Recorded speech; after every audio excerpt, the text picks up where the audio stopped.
Saya lagi nyari jawabannya Prof. Mahfud. Saya nyari-nyari di mana ini jawabannya.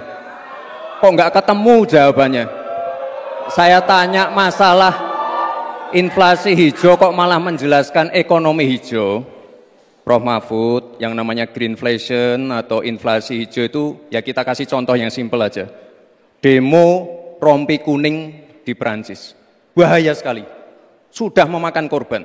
Ya, ini harus kita antisipasi, jangan sampai terjadi di Indonesia. Kita belajar dari negara maju. Negara maju aja masih ada tantangan-tantangannya. Intinya transisi menuju energi hijau itu harus super hati-hati. Jangan sampai malah membebankan R&D yang mahal, proses transisi yang mahal ini kepada masyarakat, pada rakyat kecil. Itu maksud saya inflasi hijau, Prof. Mahfud. Terima kasih. Enak banget ya Gus ya, jawabnya sambil baca catatan tadi. Kuncinya di sini adalah ekstensifikasi dan intensifikasi lahan. Ini tadi tidak saya jelaskan karena kan beliau kan seorang profesor. Sesuai dengan Oke, greenflation adalah inflasi hijau. Halo Sobat Esensi, kembali lagi di acara Kulik Talk Show. Kulik Talk Show ini kita akan membahas debat Cawapres yang baru saja kita saksikan kemarin secara lebih mendalam. Seperti biasa, kita bersama dengan Veracity, sebuah lembaga riset yang pada saat pelaksanaan debat Cawapres mengcapture sentimen publik. Gimana Mas Adi, coba? Iya, jadi di Veracity ini menggunakan aplikasi ya Mas ya. Jadi menggunakan aplikasi yang bisa memberikan tanggapan secara langsung, live reaction. Jadi nanti kita menggunakan aplikasi yang ada jempol 2 ke atas, itu ada skornya +2, jempol 1 ke atas itu +1, dan jempol 1 ke bawah itu -1. Nah, kita menilai skor gabungan itu di tiap menitnya. Jadi untuk kita bisa tahu di percakapan mana nih, atau sentimennya yang kesukaannya di mana gitu. Sip. Jadi untuk membahas ini kita sudah kedatangan tamu, itu Mbak Ari Utami. Mbak Ari Utami ini adalah Program Manager Climate Justice Indonesia Cerah. Selamat datang, terima kasih Mbak Ari udah datang. Terima kasih undangannya. Iya. Jadi gimana Mas, debat kemarin itu suasananya gimana Mas Adi? Wah, debat kemarin tuh termasuk ini ya, agak sengit ya.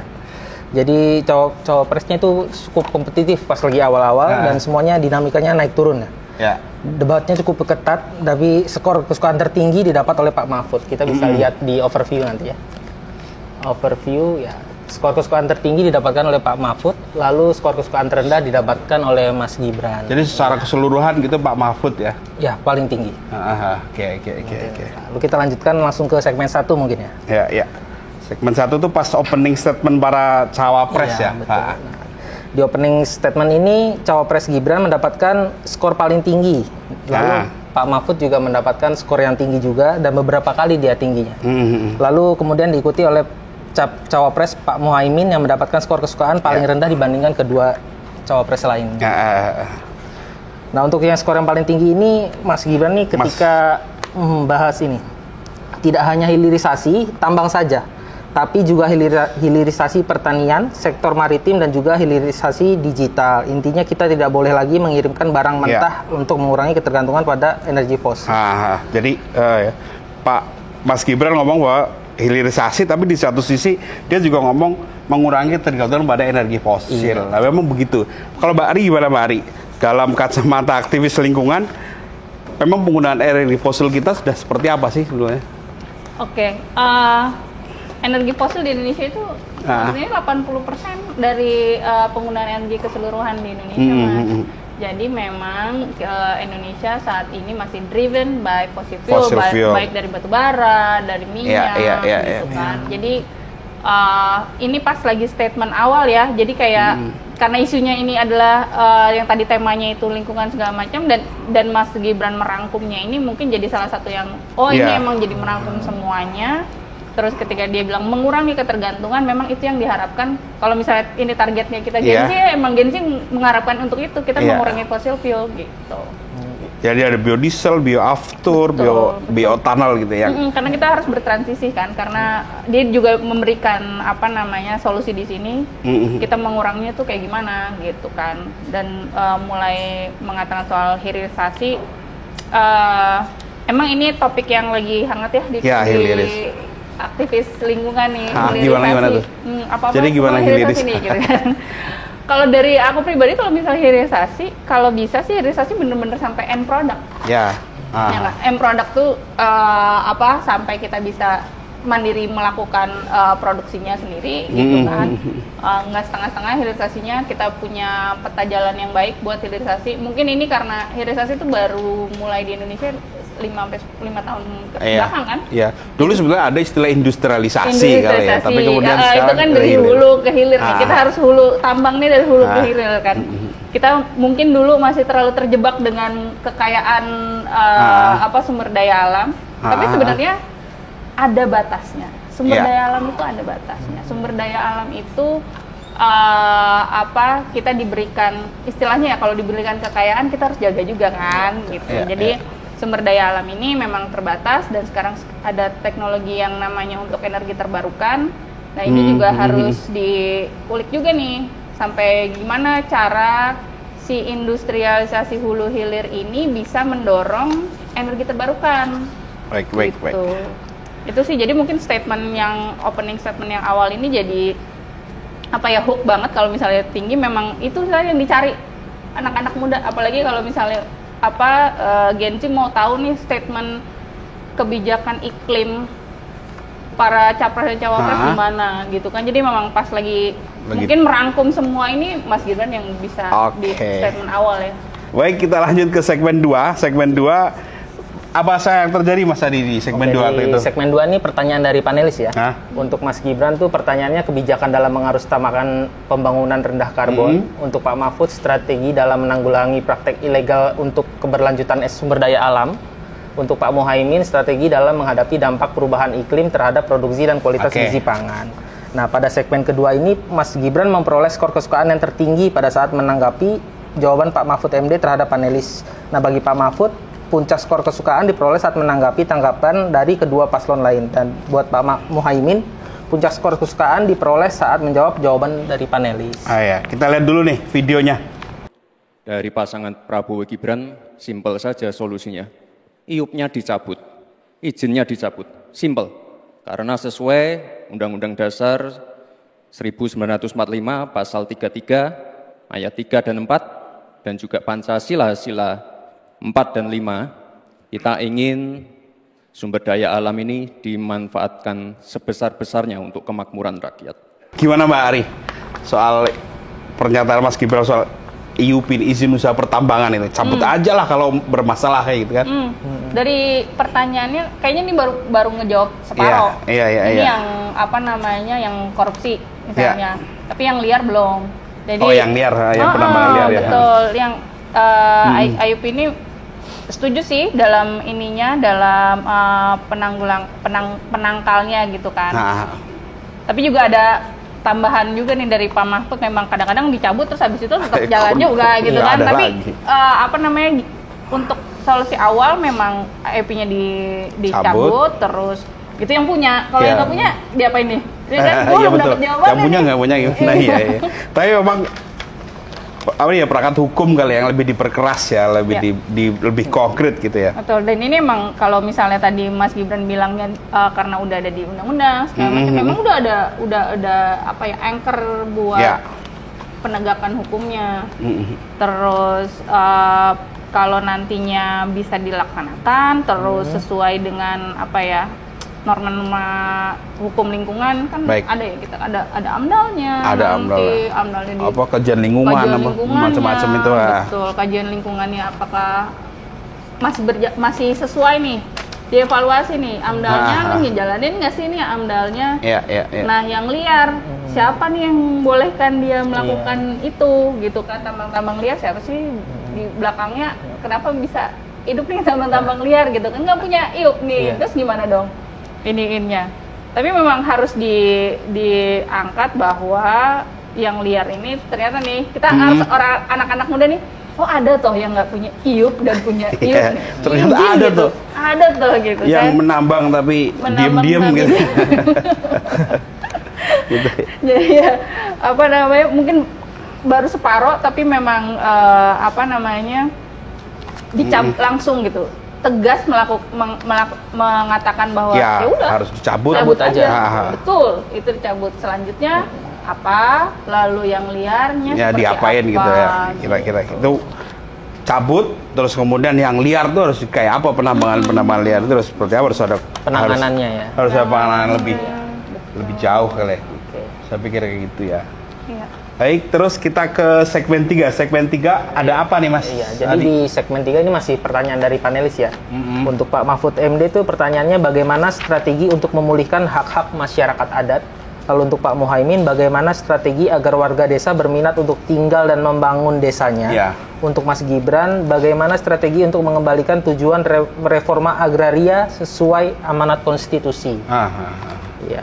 Lalu di segmen 3 ini cenderung dimenangi oleh Mahfud MD yang mendapatkan 2 kali skor tertinggi saat menanggapi jawaban Gibran dan Muhaimin. Mas Gibran mendapatkan skor tertinggi saat menjawab pertanyaan dari panelis tentang reforma agraria. Sementara Pak Muhaimin mendapatkan skor tertinggi saat menanggapi jawaban dari Pak Mahfud MD. Baik, kita lihat nih videonya, yang pernyataan yang menarik di segmen 3 nih. Bapak Ganjar Pranowo punya catatan menarik tentang apa yang dilakukan untuk mengatasi hal yang tadi ditanyakan. Pertama, ada program 1000 embung, ada program desa mandiri, mandiri energi dan mandiri pangan, kemudian pembangunan irigasi. Lalu di daerah istimewa Yogyakarta ada satu daerah Panggung Harjo namanya, Desa Panggung Harjo, itu dikenal sangat maju, koperasinya jalan, irigasinya jalan, UMKM-nya jalan, dikelola oleh desa itu dengan baik. Kalau Pak Mahfud di segmen itu ngomong soal ini ya, program 1000 embung, ada desa mandiri pangan dan sebagainya, sebagai jawaban atas pertanyaan-pertanyaan itu. Sebenarnya Mas Gibran itu ngomong soal one map policy. One map policy itu kan ini ya, satu kebijakan satu peta gitu, kebijakan satu peta untuk mengurangi konflik dengan sekitar agraria, mafia tanah dan lain-lain. Itu kan problemnya sekarang di situ ya, ada mafia tanah dan sebagainya.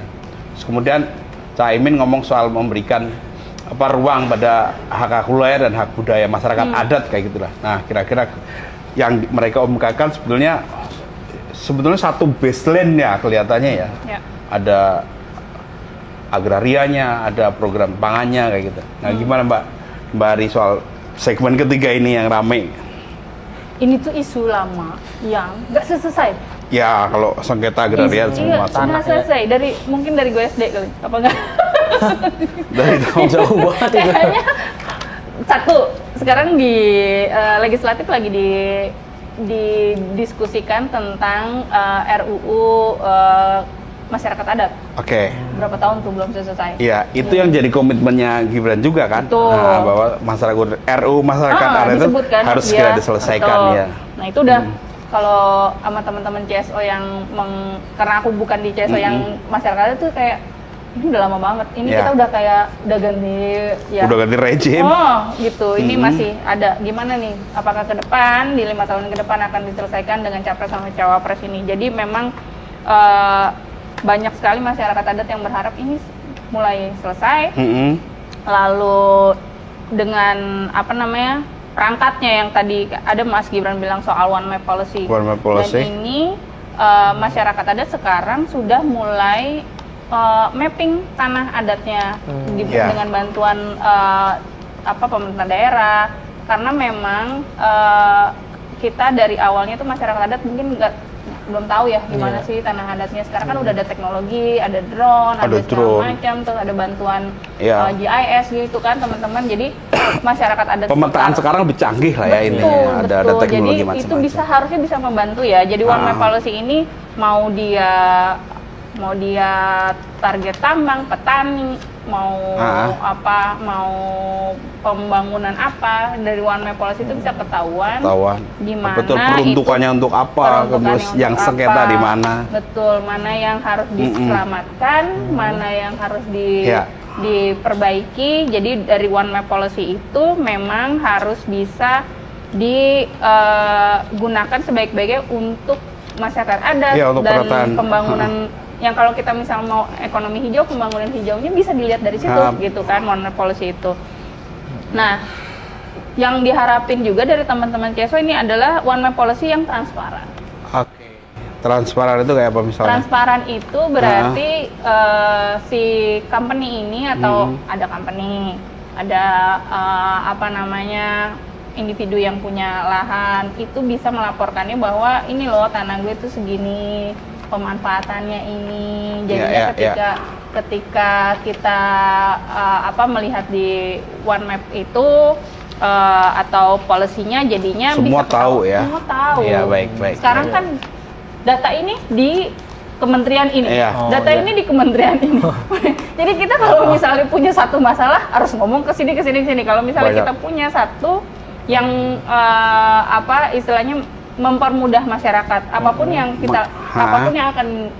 yang akan kita pilih adalah seorang pemimpin yang bisa menyelamatkan masyarakat Indonesia dari masalah krisis iklim ini dan juga sengketa-sengketa yang sudah terlalu berlanjut. Baik. Itu sih. Siap, kita masuk ke segmen 4 nih. Segmen 4 gimana Mas Adi? Segmen 4 ini sudah masuk ke pertanyaan dari calon cawapres lainnya. Saling berbalas pertanyaan ini ya. Ini untuk Pak Muhaimin ke Mas Gibran ini menanyakan tentang strategi pembangunan berbasis bioregional. Lalu untuk Mas Gibran ke Pak Mahfud, bagaimana mengatasi green inflation? Lalu Pak Mahfud ke Pak Muhaimin, apakah food estate itu gagal? Oke. Nah, lalu di segmen 4 itu cenderung dimenangi oleh Pak Mahfud yang skor tertingginya didapat saat merespon pertanyaan Mas Gibran tentang green inflation. Dan skor tertinggi Pak Muhaimin adalah saat memberikan pertanyaan kepada Mas Gibran tentang pembangunan berbasis bioregional. Lalu skor tertinggi Mas Gibran adalah saat menjawab pertanyaan dari Pak Muhaimin, tapi justru skornya drop saat memberikan pertanyaan kepada Pak Mahfud tentang green inflation. Itu yang kayak menjebak itu ya. Green inflation. Oke, kita lihat videonya ya.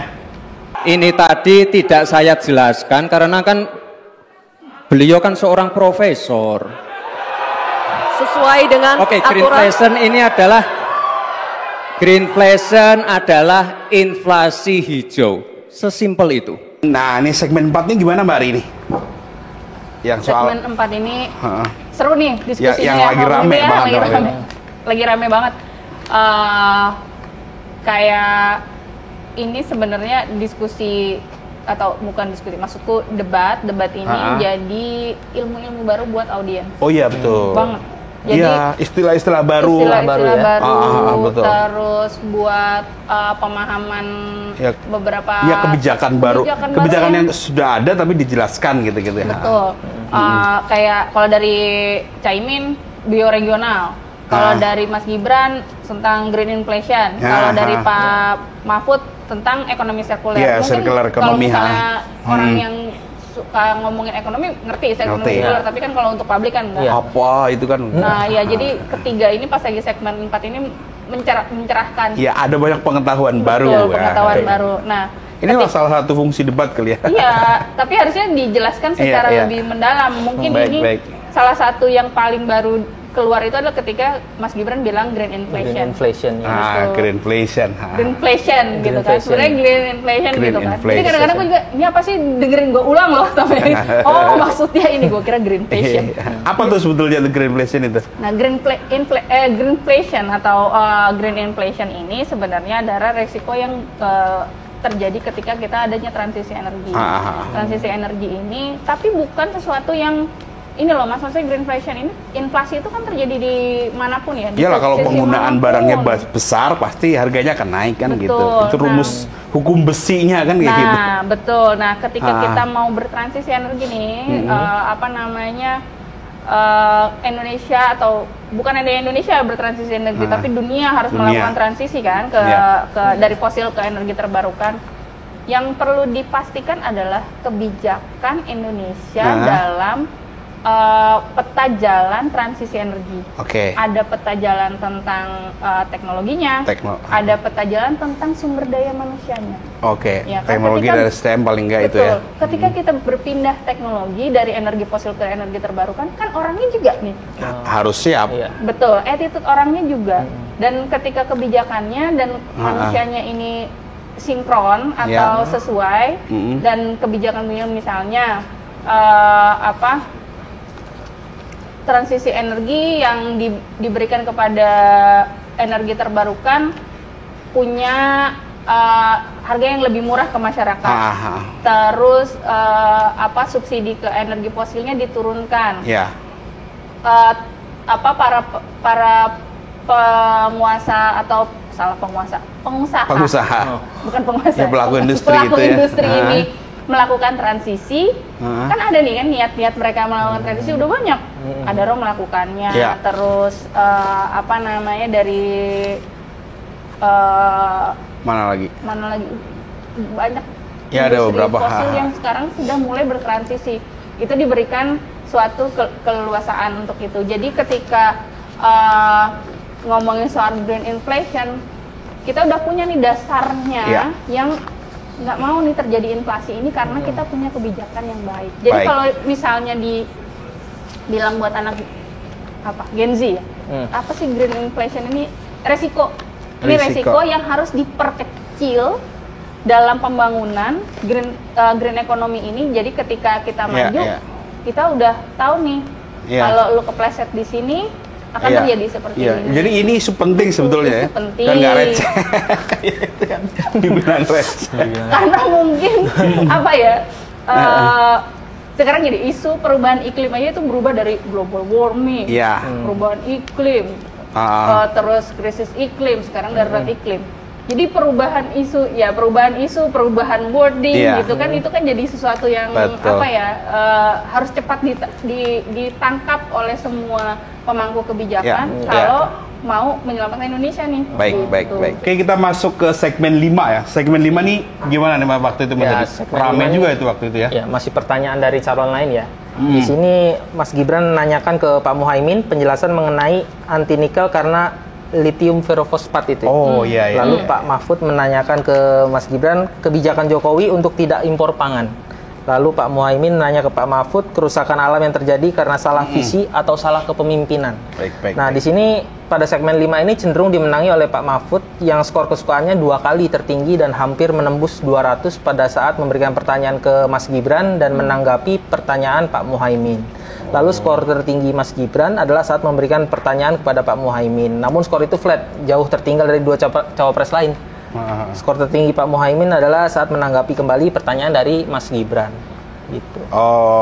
Pak Mahfud tuh ngomong soal ini ya, impor pangan impor pangan, kebijakannya. Sebenarnya FLP ya, ini FLP yang itu lagi LFP. Baik, kita lihat VT-nya dulu nih. Paslon nomor 1 dan tim suksesnya sering menggaungkan LFP, lithium ferrofosfat. Saya nggak tahu ini pasangan nomor 1 ini anti nikel atau gimana? Mohon dijelaskan. Nah, gimana Mbak Ari waktu itu? Dari segmen 5 itu apa yang menarik sebetulnya? Kalau dari Pak Mahfud menjelaskan tentang impor, kayak ini isu yang paling dekat gitu kan, ketika kita menghadapi krisis iklim adalah dampaknya adalah kita krisis pangan. Krisis pangan tahun lalu udah terpanas, ya kan? Bumi ini paling panas di 2023 loh. Betul. Indonesia pun dikatakan BMKG itu terpanas. Jadi impact-nya ketika ada kenaikan suhu bumi pasti ada kekeringan. Ketika ada keringan, impact-nya apa? Pangan. Nggak panen, nggak bisa tanam. Nah, itu impor tahun ini kan juga alasannya karena El Nino kan? Betul. Nah, makanya mungkin karena jadi isunya sangat dekat gitu ya, kan mungkin emak-emak sama anak-anak juga kalau jajan kok jadi mahal ya gue gitu kan. Terus ketika impor tuh kalau sekarang kan kayak harus mandiri pangan gitu, lokal pangan lokal gitu. Wah, ketika ngomongin soal impor malah jadi dekat gitu. Mungkin jadi apa kesukaannya di situ kan. Itu kebutuhan paling dasar ya. Jadi ketika kita bilang perubahan iklim atau dampak iklim akan masuk ke dalam krisis pangan dan impor pangan yang harusnya bisa ditangani nanti ke 5 tahun ke depan. Baik. Dan 5 tahun ke depan akan lebih panas dari tahun 2023 gitu loh gitu. Jadi kita harus siap nih ke depan. Gitu. Apakah kita mau ganti pangan nggak makan beras lebih banyak? Harus mengurangi dong kita. Nah, yang FLP juga rame ini, Mbak. juga rame tuh kan. Yang FLP ya. Nah, Gibran ini kemudian pada saat itu kan Gibran ngomong FLP ini kan kayak apa namanya downgrade keandalan kita sebetulnya kan nikel itu gitu. Nah, terus kemudian Caimin dibalas Caimin dengan hilirisasi juga harus mempertimbangkan ekologi. Nah, maksudnya hilirisasi nikel itu kali ya. Betul. Dalam pertambangan yang harus kita fokuskan adalah bagaimana lingkungannya.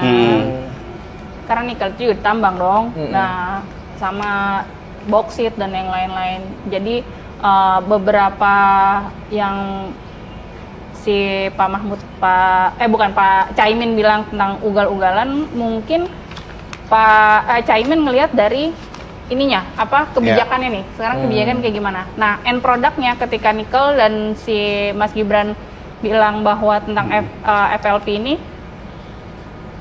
ini adalah pengembangan teknologi ya. Aku bukan ahli teknologi tapi di beberapa teknologi ada perkembangan nih.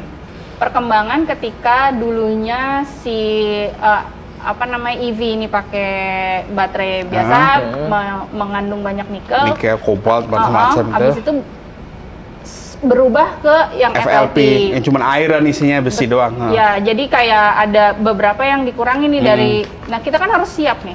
Jadi jangan sampai kita gagap ketika mungkin Mas Gibran mengatakan ini untuk kita persiapan kita gimana sih? Ketika hulunya nih anti nikel bukan anti nikel, aku bilang malah kesiapan Indonesianya seperti apa. Ketika nikelnya banyak, lalu mau jadi apa sih? Yang tadi aku awal bilang hilirisasi itu jangan sampai di setengah-setengah, harus sampai selesai. Gimana kalau misalnya industrialisasinya itu hilirisasinya itu sampai end produk yang benar-benar bisa dipakai sama Indonesia, bisa diekspor malahan, gitu kan end produknya. Itu inti hilirisasi kan? Iya, jadi bukan cuma sampai biji nikelnya aja, gitu kan, bukan sampai nikel yang digunakan orang luar, tapi nikel ini bisa digunakan di dalam Indonesia, gitu. Jadi FLP ini adalah untuk teknologi.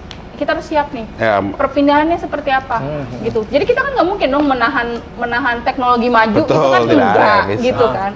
Kita harus siap ketika batu bara dikurangin, kita harus siapin apa negara kita, karena ekonomi Indonesia masuknya dari batu bara. Nikel nanti akan turun, kita akan seperti apa. Jadi kesiapan ini yang harus dilakukan para capres dan cawapres ini untuk 5 tahun ke depan. Jadi ketika kita terlalu bombardir dengan hilirisasi nikel ini harus kemana nih? Ketika demand di luar berkurang nih soal nikel misalnya 5 tahun ke depan, 10 tahun ke depan, karena teknologi kita nggak bisa pungkiri bahwa teknologi itu akan berkembang. Siapa tahu besok mobil listriknya pakai angin atau kayak gimana kan kita nggak tahu ya. Maksudnya kayak adalah perkembangan itu gitu kan. Apalagi teknologi yang sekarang anak-anak Gen Z startup banyak, banyak green economy. Iya, inovasinya banyak. Betul gitu. Baik, jadi Mbak Ari, selama debat ketiga ini sudah kelihatan belum sih arah kebijakan kita itu, ke arah kebijakan lingkungan dan energi terbarukan macam-macam yang kita bahas di debat itu sudah kelihatan belum sebetulnya? Sebetulnya yang banyak atau yang paling penting sebetulnya yang bisa kita jadi catatan di situ apa? Harus punya debat sendiri soal lingkungan, transisi energi atau krisis iklim, karena itu jadi hal yang esensial nantinya ke depan. Yang dihadapkan pemimpin Indonesia 5 tahun ke depan itu cuaca ekstrim, pemanasan global. Masalahnya itu yang utama sebelum mereka mikirin bahwa jalannya akan seperti apa, ekonominya akan seperti apa. Tapi kita harus tahu nih pondasinya, mitigasi dan adaptasi kita tentang gimana. Mau naikin 7%, 5%, berapapun persen itu nantinya. Kalau ada masalah lingkungan sekarang ini ya gimana gitu kan. Jadi harus mitigasi dan adaptasinya ini harus punya dasar yang kuat dulu. Misalnya undang-undang RUU EBT belum selesai, ya kan? Undang-undang masyarakat adat belum selesai. Ketika masyarakat adat adalah garda terdepan dalam penyelamatan lingkungan, kita juga harus punya safeguarding yang jelas nih buat teman-teman ini. Dan ketika hilirisasi mau digalakkan atau lebih lagi nanti ke depan safeguardingnya apa buat masyarakat? Apakah memang penjagaan lingkungannya udah baik? Ketika penjagaan lingkungan atau keselamatan masyarakatnya jadi lebih baik, kan berarti ekonomi kita akan lebih maju. Kalau misalnya kita belajar dari misalnya minyak sawit, ya kan, minyak sawit ketika diekspor ada penghalang nih, kita harus punya yang sehat apa segala macam, keselamatan lingkungannya itu kan jadi problem di belakang. Ketika problem di depan ini nggak selesai, problem 5 tahun ke depan untuk kita permasalahan di global, kita mau maju ke global level ini harus jelas gitu. Jadi permasalahan kita di lingkungan, diskusinya kayaknya perlu ada lagi deh yang khusus gitu buat ini. Boleh nggak? Baik. Ya, itu dia Sobat Esensi, pembahasan kita soal debat cawapres yang membahas soal lingkungan dan macam-macamnya itu. Terima kasih para penonton yang sudah menyaksikan debat kita. Terus kemudian membahasnya. Terima kasih kepada Mbak Ari. Sama-sama. Thank you Mbak, senang sekali dapat insight baru. Ini aplikasinya oke nih daripada ini. Langsung pencet ya, keren-keren. Ya. Terima kasih Mas Adi ya. Iya, sama-sama Mas.